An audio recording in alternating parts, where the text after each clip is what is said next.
Hey leaders, if you're struggling to keep your team engaged, happier, and healthier, then stay tuned and listen up. Hello, my friends. Crystal DeCuna here, and I'm thrilled to welcome you to the Leaders Listen Up podcast. I'm your host and your friend. Hey, each week we equip you with new tools and creative techniques that help you design epic customer and employee experiences, allowing you, the leader, to drive loyalty, retention, sales, and of course, deliver award-winning service. My friend, we want you to be the people's champion for your team and for your customers. My friends, today's episode is about revamping your company culture.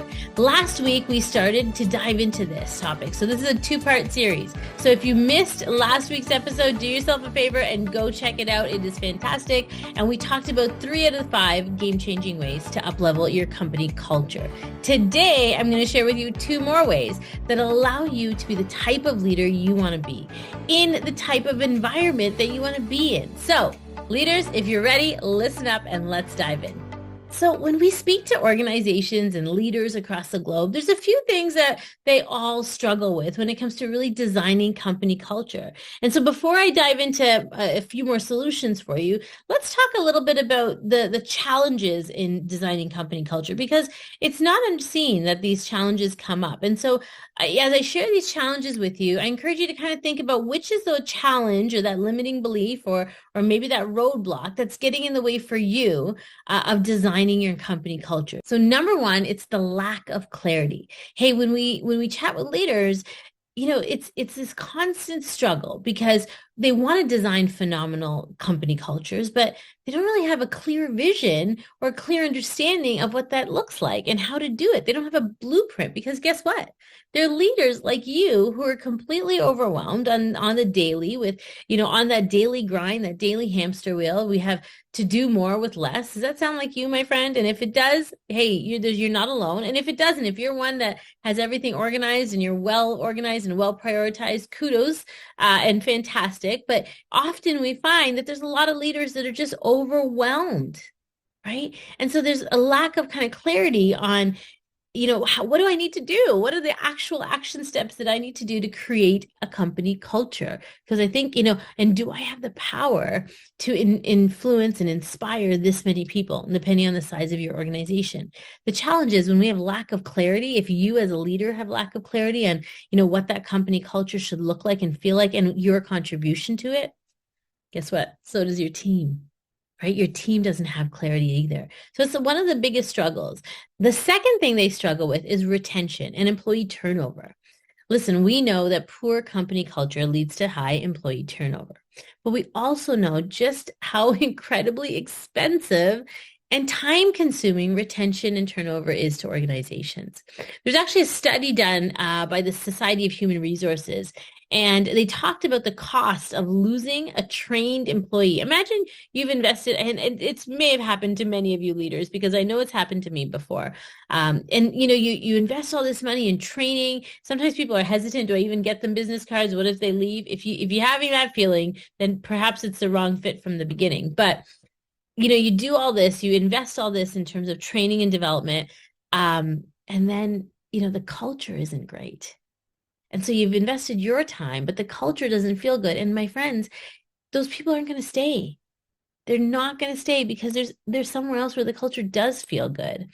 And so, that's one of those things, because what we know for sure is that the cost of losing a trained employee can cost anywhere from 50 to 500% of their annual salary. So if you're paying somebody, $50,000, it can cost you 500% more to lose them because they're not producing for you. So just think about that for a second, the cost of losing a team member. All right, number 3 is communication. Hey, in business or in your personal or personal life, communication is critical. Would you agree? Right? And the lack of clear and consistent communication can really lead to confusion and absolutely lead to uncertainty and misunderstandings, right? I mean, just think about your personal life, your friends, your family, your significant others. What are those miscommunications that are happening? And that creates the conflict. It creates uncertainty, right? The thing is that, not only can it affect morale, poor communication, but it can also affect people from a physiological perspective. So, whether you're the giver or the receiver of the poor communication, it can really create a toxic environment. And it can lead to like the physiological effects, meaning like headaches and sleepless nights and weight gain. Like all of those things can stem from just not having clarity and confidence. If you had good communication, you have clarity and confidence, you may not be as susceptible to some of those physiological challenges that come up. So number 4, another one of those challenges is that when people are resistant to change, nothing moves forward. Yes, yes. Have you been in that situation? Hey, business leaders will face resistance, maybe from employees, maybe from board members, maybe from other leaders. And it's so tricky to implement change in your culture when there's that resistance, right? And so it can be challenging to overcome, especially in organizations that are entrenched in longevity. So they've been around for a long time, and it's just difficult to shift that perspective, right? They can also have this idea of expectations, and those expectations can start to spread like wildfire. Is that, well, we expect this, we expect that, and that's the beginning of a really toxic culture. So that's one of those roadblocks as well. When in an episode 5, right before this episode you're listening to, part 1 of this, we talked a little bit more about that as well. So check that one out if you haven't. All right, number 5, lastly, work-life balance. Work-life balance. We all want it. We all need it. Is it challenging? Absolutely, in the world we live in today. But in many instances, especially in small businesses, this can be a challenge, work-life balance, because you develop some really good camaraderie, some really good relationships, people that have maybe worked for the organization for 20 years. And it's like, oh, I'm just going to send them a quick text. I'm just going to send them a quick, oh, she won't mind. She won't mind. And it starts to really blur the lines between work and life. And it can really affect the company culture, because somebody might feel like they have to respond because they've been doing it for so long, but they don't want to do that anymore. And as a leader, you might be creating that expectation where I'm going to text them and, I know she'll see it. Or, oh, I saw that she saw it, but she hasn't replied yet. And so that's a challenge. And so we need to be able to create some nice, healthy boundaries there. All right. What do you say we dive into some of the solutions? Yes, yes? All right, listen up, leaders. Let's dive in. All right, so overall, business leaders need to prioritize building a positive company culture. We have to prioritize one that aligns with your vision, your mission, and your core values. That's how you're going to attract a culture of top talent, right? We want to be able to have top talent staying in our team. We want to have top talent coming to us. And so by carefully curating and designing an environment like that, that'll happen, right?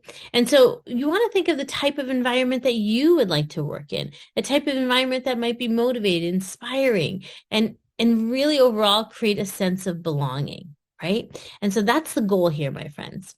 And so last week I shared with you 3 out of the 5 tips to revamp. And so now I want to share with you a few more. So number 4, as we continue from last week, is to celebrate successes.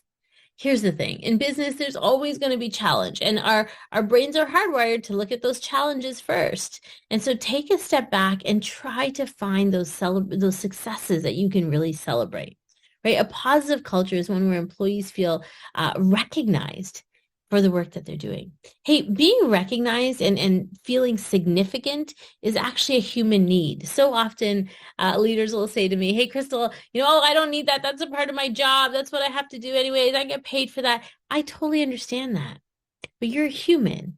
And it's a human need to feel significant. If you look at Maslow's hierarchy of human needs, it's one of the rungs on the ladder there, is to make sure that you're feeling significant. And to be able to feel significant, you have to know that your effort is making a difference, right? This applies to all areas of your business, of your life, right? Even in your personal life, your effort, the effort that you put into something has to make a difference. Otherwise, you don't feel significant, right? And so think of your team. Think of your team. They need to know that their effort, they're taking time away from their kids, they're taking time away from, maybe their side gigs or their other jobs or their home or their parents. They're taking time and they're coming to work to earn a paycheck, but they want to make sure that it's more than just the money, that they're actually contributing and they're actually making a difference. So celebrate your team's successes. I love to share and celebrate successes in our daily huddles. So I think I've talked about daily huddles in another episode. If I haven't, I will make one. But I'm sure it's on my Instagram somewhere. Daily huddles are like the best thing ever, where you spend 8 minutes a day talking about your 8-hour day as a team, and there's a structure to it. If you want more information, just reach out and I'll share some with you. But the daily huddles are a great place to celebrate these successes, because you can align those daily huddle meetings with your core values, with your vision or your mission. You can say something like, hey, Sally, when you helped that young boy today get, find his parents in the amusement park, and, he was crying, and I'm so glad you took such good care of him, and you checked on him afterwards. That was what this is all about. That's what, keeping our environment safe and happy and healthy means in our core values, right? So connecting back their actions, their behaviors to one of your core values is a really great way to celebrate those successes. So you're not just saying kudos, which is a good thing to do, but you want to, again, you want to praise in public, right? Coach in private, but praise in public. And when you're doing that, just make sure you're tying it back to the core value or the vision or the mission or something that resonates with what the company's focused on. Sometimes a great company-wide email is awesome. I worked with one organization where the leader, every Friday, they would send out like a thank you to 3 people, but they would send it out company-wide. So there's 3 people listed. What happens if every Friday that leader is sending out an email recognizing 3 people for doing something that aligned with the vision, mission, core values? Who doesn't want to be on that list, right? You want to be on that list. And so it starts to really cultivate this culture of like, no, I want to be on that list. What can I do to be on that list? And it was a really great success. And I believe they're still doing it. And that was probably about 6-7 years ago. So, that's a really great way to celebrate. You want to make sure that you're not just doing, hey, thanks, right? You're actually focusing on the behavior that they did and the result that it created for you. Number 5 is you want to offer opportunities for professional development. Hey, team members want to feel like they are growing and developing in their role, right? As leaders, when we want to be able to up-level your company culture, when you offer these types of professional development, maybe it's training, maybe it's mentorship, maybe it's continued education, maybe it's a project. Maybe you want to create a project or a challenge. Whatever it is, they help employees to not only improve their knowledge and skills, but also be more invested in their role, right? When you contribute more into your team will contribute more into the organization, right? When you get them excited and thinking a little bit differently, like one of the things I had done with my team when I worked for a home builder, actually, I gave them a challenge, and I said, hey, here's a couple of challenges. I think I gave 3 challenges, and I put them in teams, and I gave them all challenges, and I mean there was nothing to it. They had 1 week to work on this challenge and bring it back to me in our next sales meeting. Everybody got 10 minutes and they talked about the successes of that challenge. And it was just a fun way to be able to like start celebrating their successes, but also it was a fun way to get them thinking a little bit differently, right? We didn't do a full-on training course, but we did some different ways of thinking. And so every couple of weeks, we would do a little challenge, we would do a little game just to get them thinking outside the box. So as much as you can get them to invest, as much as you as a leader can invest in their personal development and their really growth, it certainly helps to create trust and loyalty, right? They want to stay with your organization. You got to make it fun for them to stay with your organization. So give them those opportunities to develop and to really hone in on their skills. The other thing about developing their talent is when you invest in employee development, it helps to attract top talent, right? Employees are more likely to stay with the company if they know that you're invested in their growth. Okay, for good measure, I'm going to share one more bonus tip with you. I talked about it in the challenges. So in the challenges I said that work-life balance is one of those roadblocks that comes up when we're designing company culture. And so now it's actually a positive as well. Work-life balance can create a positive company culture because it's one where an employee feels supported in their personal life and in their professional life. You want to encourage your team. Encourage them to take breaks, encourage them to disconnect, encourage them to prioritize their well-being. Here's the thing, as a leader, you can't be working 24/7 and not self-caring for yourself and telling them to, right? And in the last episode, I talked about leading by example. And so if you want your team to have that work-life balance, you have to have that work-life balance, my friend. So start prioritizing your own balance and see where things go. What can you do? Do you have to do everything? Can it be delegated? Can it be an exciting project for one of your team members? Can you give somebody something that they've never done before and challenge them? Right? So when I talk about finding your number, it's about what number are you willing to expect? So for example, if you give a team member a project to work on and you get it off your plate and you're like, okay, let them go work on it for a week. And you give them this project, you have to know that that project may not come back 100%. Chances of it coming back even 90% are very unlikely because it's not you. It's not the way you want it done. It's somebody else. And so they're going to bring it back to you. And if that's a 70 and 80, are you willing to accept it? And are you willing to coach them so that next time you give them a project, you will get 10% higher. You will get an increase in that, in their results. So, it's a really good practice to create some work-life balance, give some of the work that you have to team members that are really excited and engaged about it. But remember that you can't have work-life balance for your team unless you have it for yourself. You want to be able to show them that their health and their health is really important to you because, my friends, if they're not healthy, they're not showing up, and we start this whole retention and loyalty chain again, right? If people aren't healthy, they're not going to come to work mentally, physically, spiritually. They need to be in a good state of mind.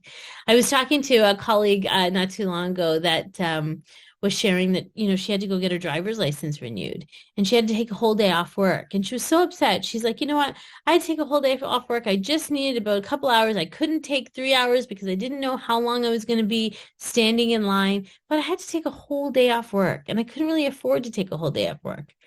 And we got to talking and it's like, well, she needs a driver's license to get to work. Right?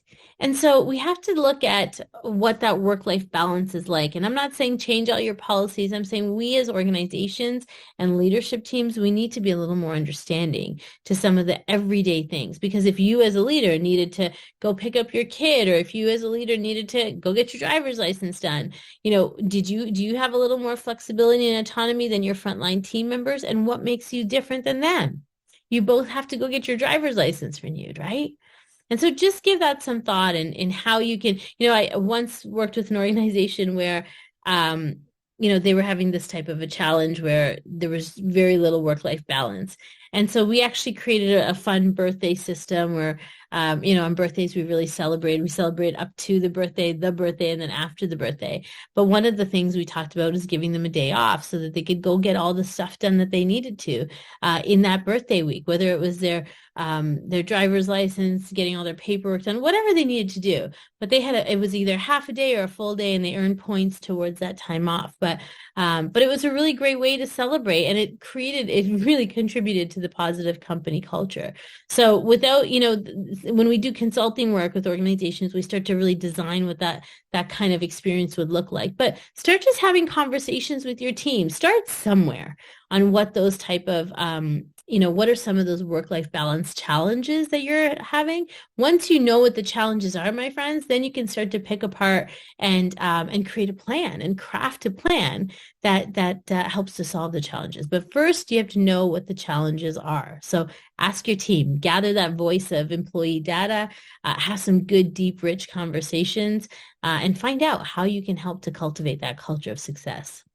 Hey, my friend, thank you so much for joining us today. That's it for this week's episode. I hope you enjoyed it. And please share your successes and your struggles with us. The Leaders Listen Up podcast is where leaders come to become better leaders by listening, learning, actioning, and sharing. So I would be delighted if you'd share your thoughts with us. And if this episode was helpful, hey, share it. Subscribe to our channel. Make sure you leave us a review. And I can't wait to chat with you next week. Bye for now.